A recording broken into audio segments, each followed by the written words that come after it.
Good evening, everybody. Thank you very much for joining the webinar this evening by UES Education. We're just going to wait a minute to let people come in the room and then we will get started.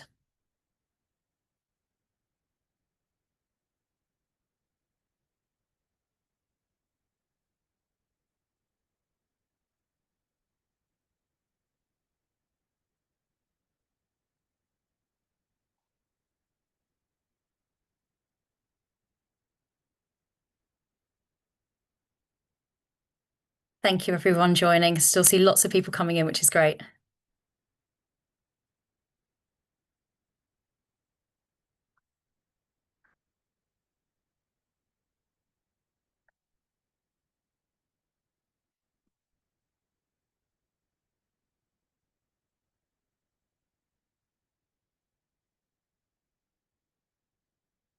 Lovely. Good to see so many of you.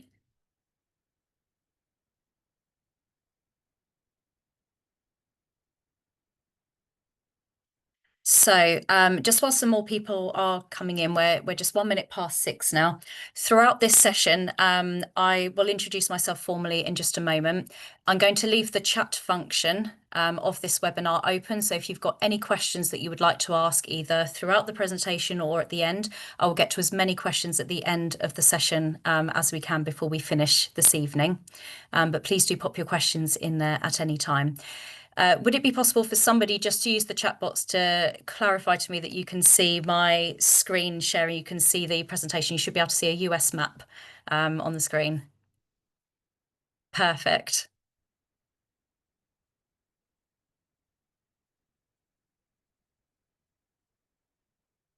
Wonderful. That's great to hear then, by the sound of it. In which case then, let's make a start, shall we? So my name is Holly Smith. I am the Director of Strategic Partnerships for UES Education, a Guidewell global company. As an organisation, we are based here in the UK and we support students and schools more broadly who want to know more about international university applications outside of the UK. We are US specialists, but we do support with applications all over the world as well. This evening's session is an information session specifically guided towards Year 12 students and parents. Please don't worry if you're from another year group here, or if you're a school guidance counsellor, you are of course most welcome. But the information that I'll be giving this evening is generally geared to Year 12 students or lower sixth students here following an A-level or IB or other curriculum that you can do at UK schools. So without further ado, I'm going to get started. So let's have a look together. I'm going to hide my screen so you can't see me, so you can concentrate purely on the presentation as we go through. And if there's any questions, then let me know. So it's important to realise when you're looking at applying to US universities, it's a completely different learning culture to what you would see here at UK universities, and therefore the admission system is completely different too. A good general rule for colleges and universities, particularly if you haven't lived in the US before, is that if you've heard of it, it's likely to be extremely competitive to get into. The example here seen on the screen is that there are nearly 60 US colleges that are more competitive than Oxford and Cambridge to get into if you look at the raw admissions figures. So if you apply this by the same admit rates for Oxford and Cambridge tend to float around sort of the 15, 17-ish% mark in terms of the percentage of students who apply who are made an offer. Then we can compare this with some of the most well-known US colleges, looking at admit rates there. Overall admit rates at places like Stanford is around 4%, Yale around 5%. It's very, very different to what you're seeing in UK universities there. And there may well be some universities that you haven't even heard of that are more competitive than UK universities too. So using the same admit rate measurement, there would literally be hundreds of US institutions that are more competitive than our Russell Group universities here in the UK. Now, the US as well has a really high caliber of education. They're home to over a third of global top 100 ranked colleges. So brand shopping for universities and colleges in America based on just a handful of very famous places that you may have heard of and only applying there is very rarely a successful strategy. So the importance here, particularly as you're in year 12, is to research options that may be a good fit, and I'll delve into that a little bit later on. But the importance of having a balanced college list with both realistic and ambitious options as well that are genuinely a good fit for the student really is key here. So if we have a look at why students may choose to apply to the US, now, although there are, a number of different platforms to apply for, it's important to look at sort of what's different about the education system here as a whole. So the way in which colleges and universities approach educating people in the US is fundamentally different to what we have here in this country. Essentially, it's a little bit like likening the UK universities that are educating you for a specific subject, task, role, skill set, etc. Whereas the US focuses on educating the whole person. They believe that delivering a broad education in a variety of subjects, with the specialisation part usually coming in later in on the college journey, is really a key part of the experience. Now, liberal arts or liberal arts and sciences is the undergraduate education experience where universities won't be teaching the student just what to think, like we do here to a certain extent, but more how to think. Jumping sort of to the other side of the screen here where it says courses, it's a little bit like considering a UK degree to be like an experience of pre-ordering food or a set menu. You can tell it's dinner time when I'm doing this. And you know exactly what you'll be studying from the point of application because, as you know, you choose your major on that UCAS form when you're applying to the UK.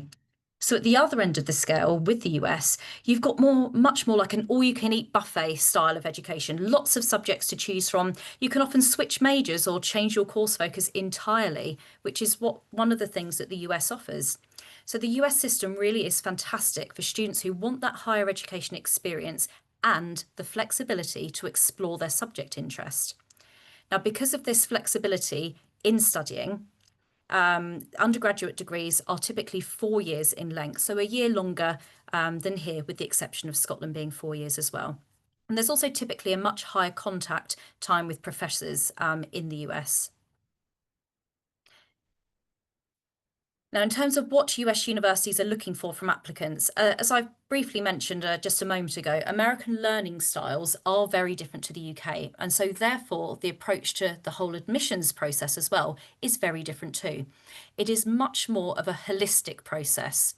So good grades, of course, are very important, but good grades alone are not enough to guarantee entry. There are a whole host of factors that filter into this, like what we can see on the screen here at the moment.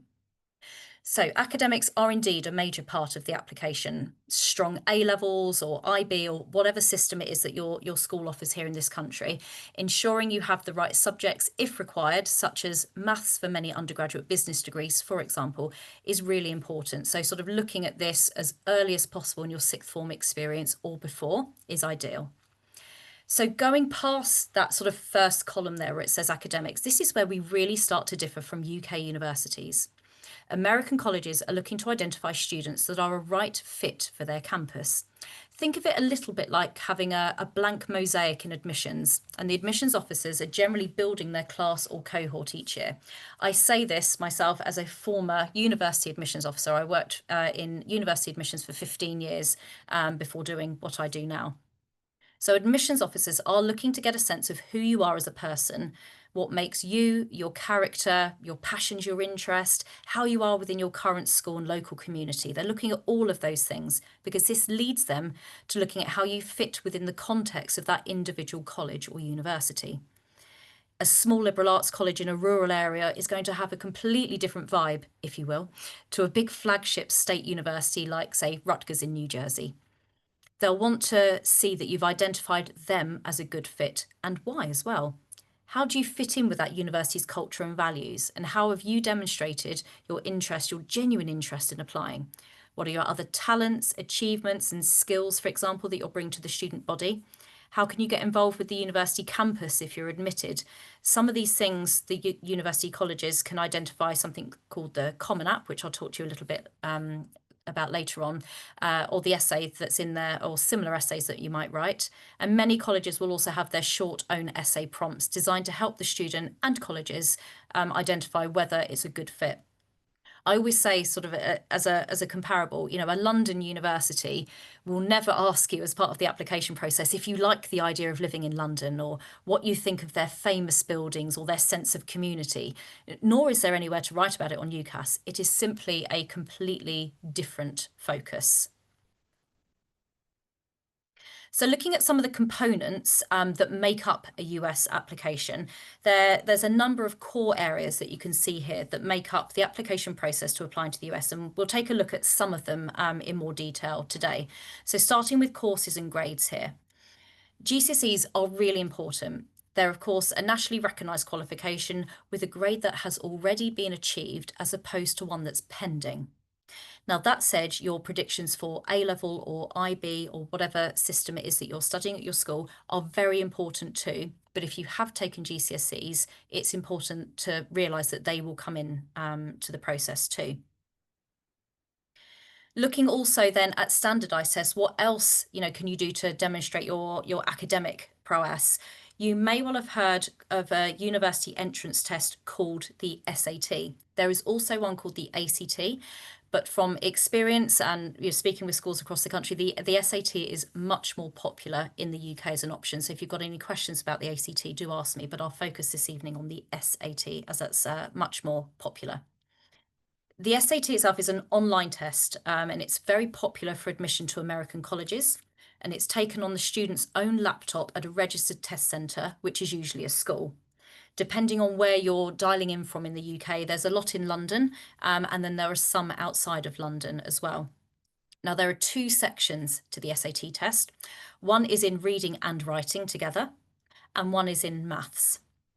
Both of these sections of a time test is scored out of 800, so it gives you a total score out of 1600. There's no essay section, so it's really just a case of answering a high volume of questions accurately and efficiently. The total test time is just over 2 hours, and the questions are what we call adaptive. So depending on how well you score in the earlier questions, this is going to determine how challenging the following questions are as you go through. The SAT test is usually taken in year 12 or possibly the very, very start of year 13 there. In terms of registering for it, students will need to register themselves for the SAT. And this is done on a website called the College Board. Now, test centres can fill up, so our recommendation at UES is to always try and book at least 4 weeks in advance if you can. Booking early is key because lots of places will only have certain dates available. So you can see here for the digital SAT, those are the dates that are available through to June 2026 already. So here's the thing though with the SAT, as much as I love it, the SAT is a wonderful test, of course, but it can be incredibly frustrating. The reason being is it may or may not be compulsory for you to submit a score. It may or may not be a great strategic tool with your US application. And it may or may not therefore prove to be a key component of your application. But the bottom line here is so clear. Ultimately, more options are going to be available to you by having an SAT score. In America alone, just as an example, there are over 60 colleges that currently or will soon require standardised testing such as the SAT. So they would come into that test required section. You have to submit a test score in order to apply there. Now, you may be thinking, well, that's only 60 universities. There are thousands. Yes, in fact, there's over 4,000 different places where you can study in the US. So if it's only 60, why am I fussing so much? Well, a further 2,000-ish US colleges are what we call test optional. And there are also several other universities across the world, particularly in Europe. So you may have heard of Bocconi University in Italy or perhaps IE University in Spain that often accept the SAT in lieu of their own test where relevant. So really, the SAT is truly a great tool to have in your box, so to speak, for international university admissions. So let's have a little look at sort of what test optional is. So if you're applying to a university or college in the US that says on their website that they are test optional, it means that you don't have to submit an SAT score here to apply. You can submit it if you like, if you want to. Now, this will be helpful to your application if you have a good score in the context of the university that you're applying to. Remember, it's marked out of 1600. So test optional universities can allow a student to be really strategic with their college list on where they apply, and you can choose who you submit that test score to. And it's quite normal to take the test twice. It's unusual to take it more than, say, 4 or 5 times. So there's that sort of sweet spot of 2, maybe 3 times to get the best score that you can here. So looking at when you would choose to submit an SAT score, you should only submit the score if it's what we call in range. So students should check the college website for what we call the middle 50 or average score for admitted students. Your score as a student should ideally be at the middle 50 or above for that college to be test optional, or at least the sort of 25th percentile or higher for what's called a test required college. Submitting anything below that will show that you are scoring below what that university or college typically admit, so therefore you're not going to look as competitive academically. Now, as you can see on the end of the screen here, there are some colleges that are test blind, and a test blind college or university won't look at the scores even if you have them. Now, there aren't that many, though, sadly, about it. It's really the University of California system and a few other places like Cal State and Rutgers, etc. So the vast majority of places are test optional, and a growing number are test required for the SAT. Now, what sort of scores are you going to need to get to go to some of the most well-known places in the US? And indeed, there might be some on this list you haven't heard of, but let's have a look here. So this is in the SAT range column. This is that sort of middle 50 that I was talking about. Remember here, the maximum score is 1600. Now, there are many colleges that you may not have heard of that are significantly more competitive than our top UK universities. For reference, if you are scoring 1500 or higher, that puts you as a student in the top 1% of test takers globally. So this is how challenging it is to unlock those really, really high-end scores that are near perfect on the SAT. Let's take a little look at extracurricular activities. So your extracurricular activities are far more important for US colleges than arguably anywhere else in the world. It allows a college to really get to know a student, to understand what makes them tick, and ultimately support the decision on whether they would be the right fit for their campus. Now, on the flip side, a student should also be looking at what the college offers to see if it's the right fit for them too. So completing activities, experiences, study opportunities can all give excellent essay writing material and help prepare a student for the varied education environment they're going to be entering into. Having a good extracurricular or even sporting profile can, of course, be really important, but this is always going to be on top of having good grades, not instead of having good grades. One doesn't cancel the other out. So it's super important, even if you're looking at being perhaps a student athlete and going in that route, you will be effectively working full-time as an athlete and also a full-time student at the same time. So it's super hard. And to remain on that recruited athlete program, you need to perform well at your sport and academically too. So it's really, really important. And certainly some of these things are super competitive. Now, if we have a look at the essays section as well, essays is a really big thing for US universities, and it should be in a completely different style of writing to what you would do for a UCAS application. US essays are meant to tell the story of you as the student and enable colleges to get that essence of you and again identify fit. Now, for lots of places that are on the Common App, that's the most popular application to apply to US universities. The Common App has an essay on there. Plus, though, each college will likely ask for a small number of shorter, what we call supplementary essays or pieces of writing. Again, this is all designed to assess fit for the student. So doing your research on the type of places you're applying to, so you know how to write those supplemental essays, is really, really key here. There are some universities that aren't on the Common App. So the example here on the screen is the universities of California. So you may have heard of UCLA, UC Berkeley, UC Davis, etc. They have their own application system, and you get to choose essay prompts that are about 350 words each on there.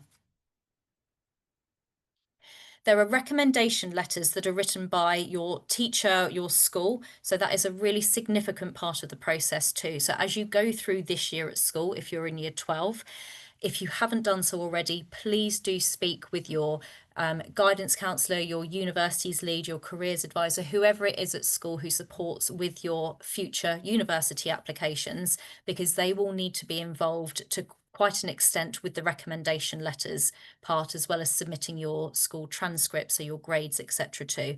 So you'll normally need a counsellor reference and 2 subject teacher references too, if you're applying to the US. So please have that conversation with your school if you haven't done so already and you're looking at applying to the USA for college or university.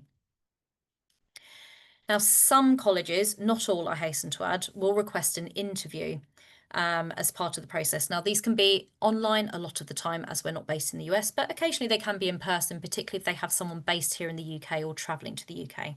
It's typically with somebody who used to study there. Now, they may have studied there 5 years ago or 30 years ago. Who knows? See how lucky you get with, with your interview person. But generally speaking, it's more of a conversation than a job interview style of interview, if you see what I mean. At UES, we do offer mock interviews if required, but essentially it's nothing to get really worried about, but do think about the sorts of things that you might be asked. So do your research on the college and think of some interesting questions to ask that person too. Finally, looking at demonstrated interest. A demonstrated interest is a very, very un-British way of approaching US university admissions, I should say. But some universities really value what is known as this demonstrated interest. Essentially, talking as a Brit, it's really showing that college or university a little bit of love and that you're genuinely interested in attending there. It allows colleges to have a good idea of which of their applicants are most likely to enrol and where they need to focus their efforts. So simple tips like using the same email address for your application and all correspondence with the university or college, opening the emails that they send to you and clicking on the links, attending webinars that they do, visiting in person if you can, or going to see the rep if they have a rep visiting the UK. There are some places that really do measure demonstrated interest, and it can make a difference to being admitted or not. So it's super important if your college measures demonstrated interest to play along with it and really show that you are interested in that college. So I've mentioned this word fit quite a few times, you may have noticed so far, and it is super important in the process of US admissions because there's a number of factors that is super important to consider, to be honest, wherever a student chooses to go in the world. Even, this to a certain extent counts for the UK too, but particularly for somewhere like the US, it's super important. So when you're looking at where to study, don't just brand shop on places that you've heard of, really look at the undergraduate program that they offer, and do they offer the subject and majors that you're genuinely interested in. Look at the curriculum as well, which we'll go into more detail about in a moment. What's the setting and the immediate environment that you'll be studying in? Do you want to be right in the middle of Manhattan at somewhere like NYU where you get that city lifestyle, living in the metropolis of New York City? Or do you want to be on the beaches of California? Or do you want to be halfway up a mountain in Colorado? Do you want to be at a really small, almost like a boarding school environment, liberal arts college? The US has it all. So really thinking about what setting you want to be in, what environment, what location, do you need a direct flight back to Heathrow? For example, all of those things are really important and it's a very personal thing to make a decision on. So please factor this into your decision. I'll speak in more detail about finance later on, but it's certainly a factor to consider if you need financial support to enable you to go to a US university. There's also a huge range in size. So do you want the type of campus that you see in all of the teenage American high school movies? The ones with the frat houses, the sororities, the massive American football stadiums that seat over 100,000 people, which is, even bigger than Wembley here. Though they have colleges that have that, and they also have those smaller liberal art colleges, as I, said a moment ago, much more like sort of a boarding school environment, and they have everything in between that too. It's a different experience you'll get. So really thinking about it sort of now, if you haven't started to, is super important. Looking at the campus culture too, do you want a party campus? Do you want a campus with religious or political affiliations? Are you looking for a campus that is a historically black campus? Are you looking at a women's only college? Do you not care? Do you want to be in whatever environment? All of those things, looking at the campus culture and the mission statement and the ethics of the university is really important too. And of course, sports, whether you're playing for pleasure or you're looking at going down the route of being a recruited athlete, can be a huge part of campus in many different ways as well. Now, looking at the different types of colleges, you may have heard me so far almost use the words college and university interchangeably in a way. And there is a reason I've done that, really, but it is important to distinguish between the different types of institutions in the US. So liberal arts or liberal arts and sciences colleges are small, they offer a variety of subjects, and most importantly, they are just undergraduate places of education. So the majority of students are going to be between the ages of 18 and 22, maybe 23 there. And you have that, environment where everybody there is an undergraduate student learning, which is very different to the university, so either a public research or a private research university, which will have both undergraduate and postgraduate students too. So you can use the example of, you may well have heard, I'm sure, of Harvard University. So making up Harvard University, it is predominantly a postgraduate, so master's and PhD place to study, but they do have as part of the university Harvard College. And it's got the word college there because that is the only undergraduate part of Harvard University. It's just one section called Harvard College. There are also technical colleges as well, so they tend to focus on subjects such as engineering, computer sciences as well. So if that's of interest, then look up technical colleges. And of course, there's also creative universities as well that focus on arts, performing, drama, etc. too. So they have it all there, but really thinking about sort of what they offer, the environment, the competitiveness is really important. So let's look at a couple of examples this evening. So my mouse is on Caltech, so we'll go in there. So Caltech, you may have heard of in California. It's a private research university. It's a science and engineering institute. They have just under 1,000 undergraduate students, and in total with their graduate students, it's just under 2,500 total student body. So it's small. It's very close to Los Angeles. They have a 3% admit rate. So it is highly, highly competitive to get into there, but they have a brilliant, student to faculty ratio there, but it's extremely competitive. Let's look at the next one, WashU as an example. So WashU, Washington University in St. Louis, located in Missouri. They have just under 8,000 undergraduate students, and nearly a quarter of their student body is international. You need to submit your SAT to go there. They have a very, very high SAT range. So again, you need to be in that top 1% of takers there. They have a 12% overall admit rate. For those who apply in the early decision, so ED round, so that deadline will be November the 1st, 25% of students get in. So you're really showing your interest by applying early and locking yourself into that university, if you will. So you have more of a chance if you apply there ED, if you are absolutely certain you want to go there, compared with an 8% admit rate for the regular decision round, where there is a January deadline and you're not binding yourself to attend just one university. You can apply to lots of universities for regular decision there. Now, the way you're taught, as I mentioned earlier, can be very different, again, with different universities. One of the key differences between the UK and the US is this concept of a core curriculum. So required classes for all students. So Columbia is a great example of this, where no matter what you choose to go and major in, every single student on every single course that they want to end up graduating in, you will all be reading a number of books of the Bible, works by philosophers, poets, etc. And you have to attend classes, write essays, and study them. And that's even if you want to be a maths major, for example. Caltech as well, we just spoke about them. They have that core curriculum. So it's a set number of classes and set classes that university has decided is their curriculum. So it's all very well identifying, say, Columbia or Chicago as the place you want to go. But you need to be looking at their core curriculum, because alongside your major, which will spend approximately a third of your time studying, you'll also be spending up to a third or so of your time studying their core curriculum. And if you don't like it, then you're going to really struggle there with your time at the university. Other universities have what's called distribution requirements. So you may have slightly more flexibility on the exact classes that you take, but they'll guide it that you need to take, say, a language class, and you need to take a numeracy-based class and a literacy-based class, etc. So you can choose from these classes at places such as Yale, Duke, Berkeley, Stanford, etc. Now, there's a few universities, so we've got listed here Brown, Amherst, Grinnell, Wesleyan, etc., that have what's called an open curriculum. So there's no or very minimal required classes. So you have much more of a free choice of the way you make up your learning at that university.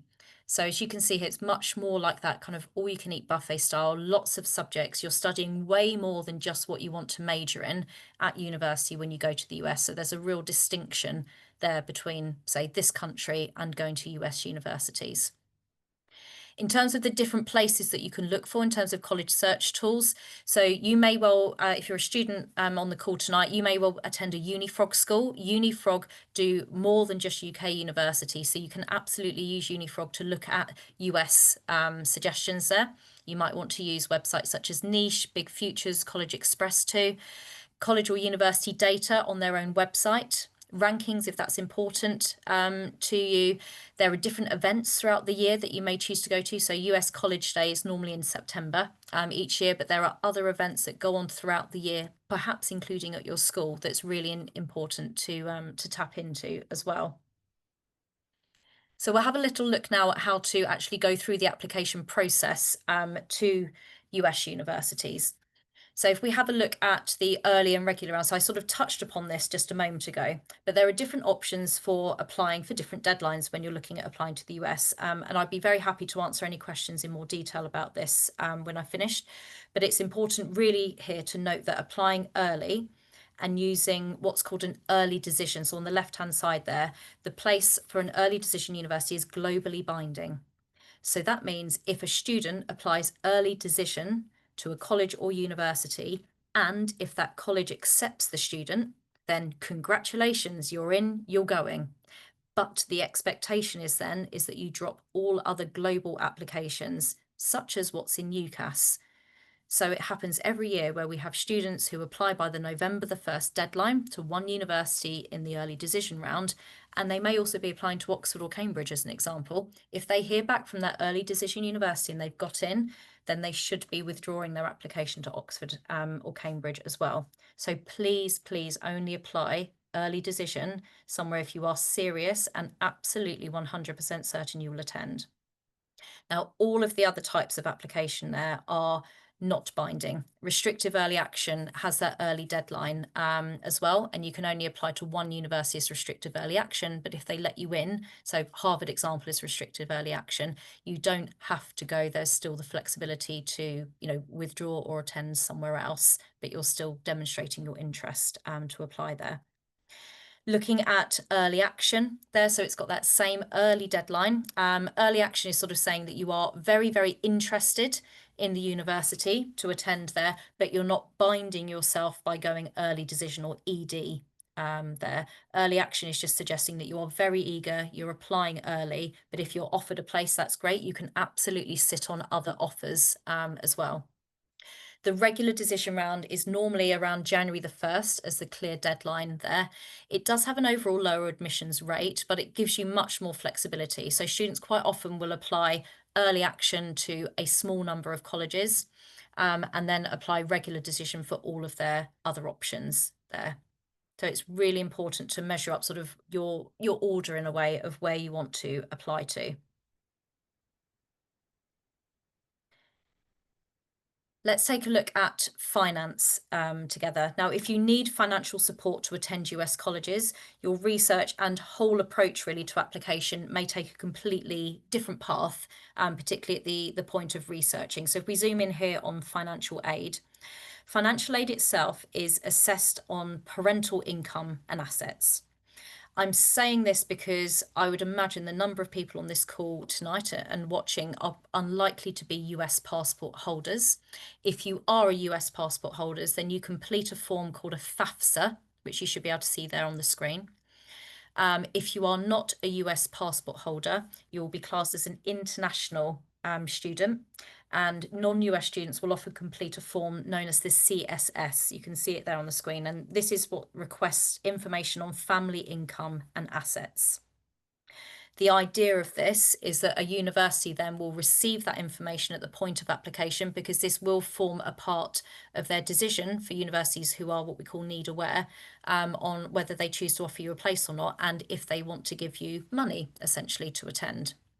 Now, lots of universities have money available for students. Not all is available to international, so non-US students. So again, if this is important, it's super, super important to factor this into your research at, at this stage, at the earliest stage as possible.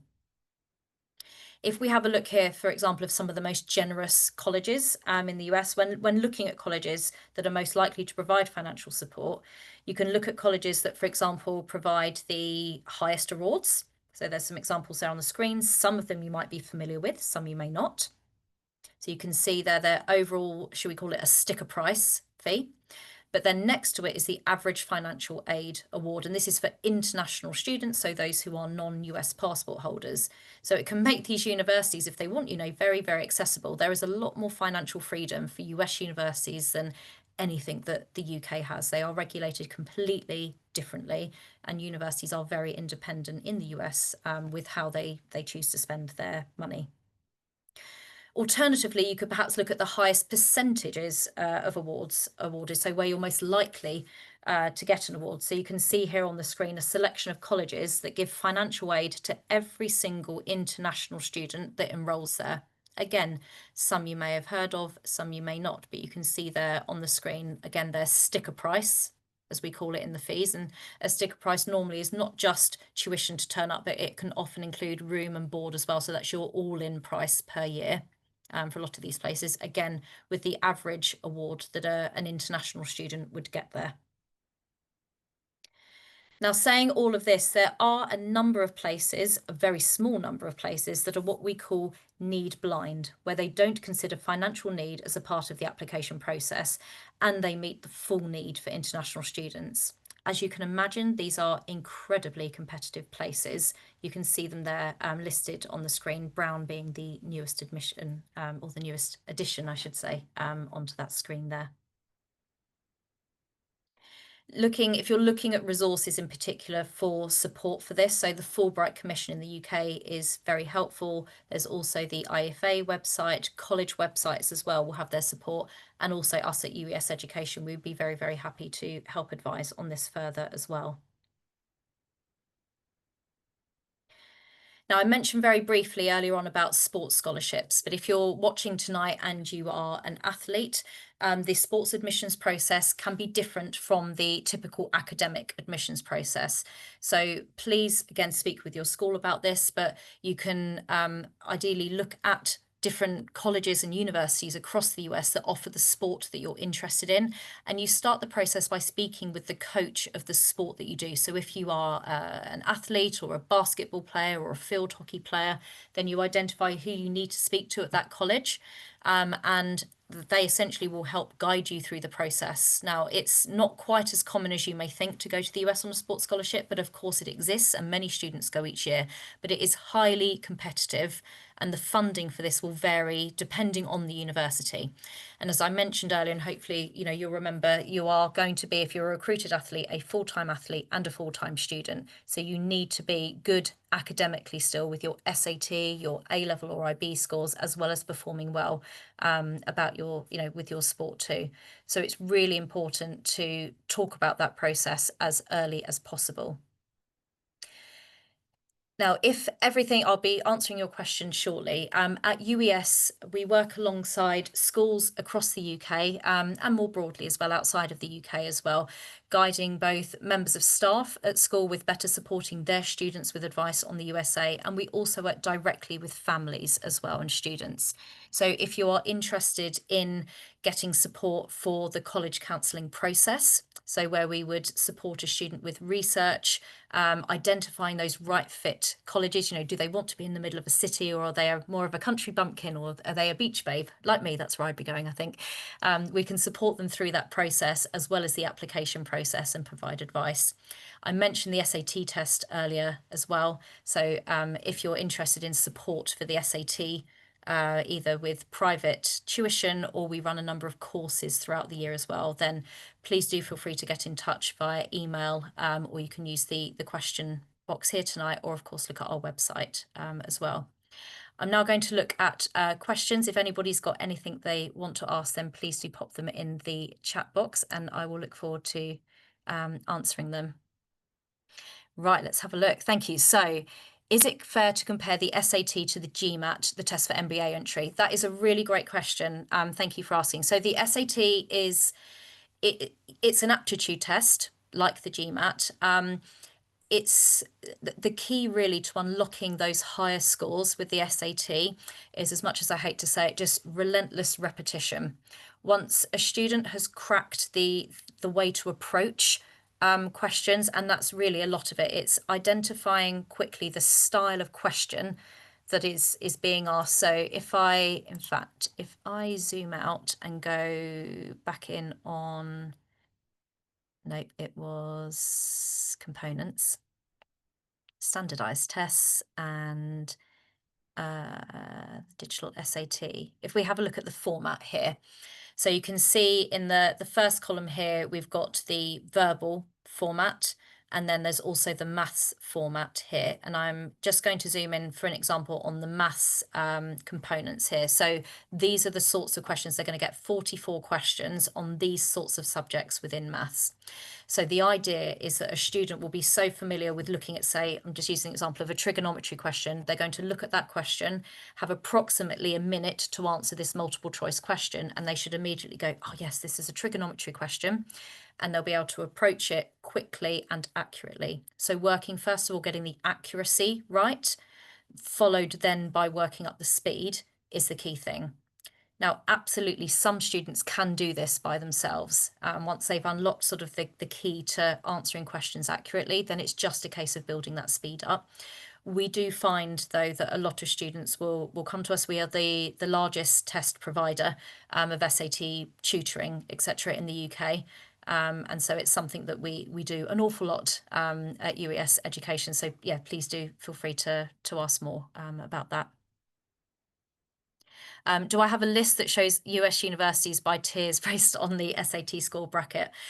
There's a number of, I mean, it can change every year to a certain extent, but generally speaking, the most famous and well-known universities are going to have those highest score expectations. So in fact, actually, I know I've just come out, sorry, I'm going a bit all over the screen here, but I have these examples here this evening for an SAT score range. So you can look, places like Princeton, for example, is currently test optional, but from next year, they're going to be test required again. So, and you're going to, be needing to unlock those sorts of scores to be, in with a chance, really, getting someone like that. And as I've said before, the academic record of a student is only part of the application. So having straight A stars at A level and a 1560 on the SAT isn't enough to guarantee entry to somewhere like Princeton or MIT, for example. It's very much that holistic admissions process. So still having a good essay is really, really important as well in the process. Let's have a little look at see any more questions in the time that we've got remaining. Thank you for all of these, by the way.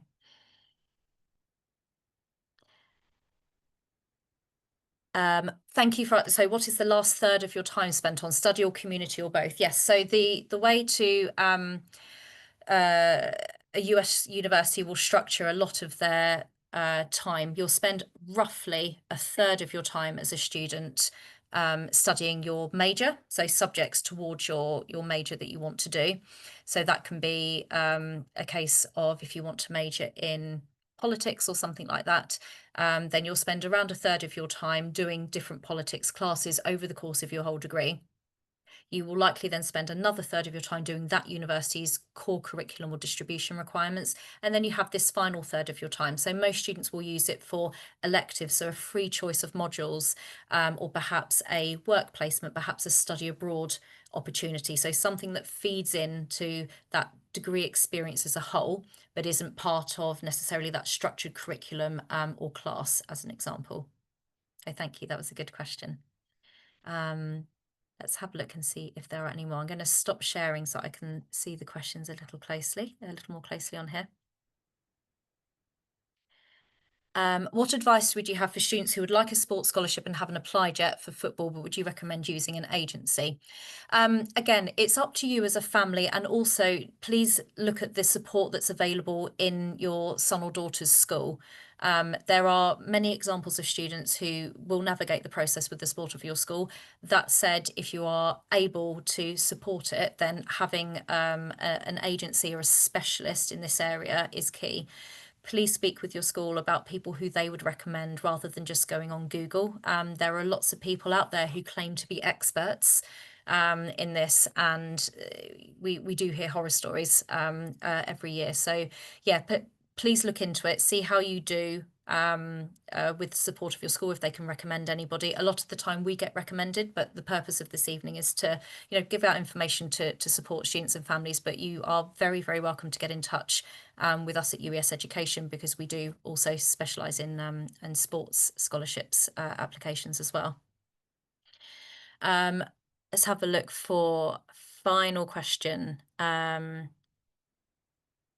have a look. How much harder is the SAT than GCSE maths? Good question. What do you think someone who got a grade 9 GCSE would get on average? What about AS level maths? That's good. It is different to doing GCSE maths. It covers some of the same areas, but also it introduces some new topics, and it's more the way of approaching the questions and quickly that is the most important thing here. So sort of between GCSE and A level. That said, there are plenty of test takers who have done GCSE maths and nothing above it, so they haven't done AS, or they're not doing A level maths, who can still unlock those top scores in the maths section, but they really do have to work hard to approach those questions, keep the maths fresh in their mind, and then it's that repetition, going over and over the questions again and recognizing them. Thank you so much, everybody, for tuning in this evening. I do hope that it's been useful. Please do reach out to UES Education if there is anything we can help with or answer any questions. You are very, very welcome to reach out at any point. My name is Holly Smith. My email address is hsmith@ueseducation.com, and you are most welcome to reach out to me or my colleagues at any time. I wish you all good night, and thank you very much again for attending this evening. Bye-bye.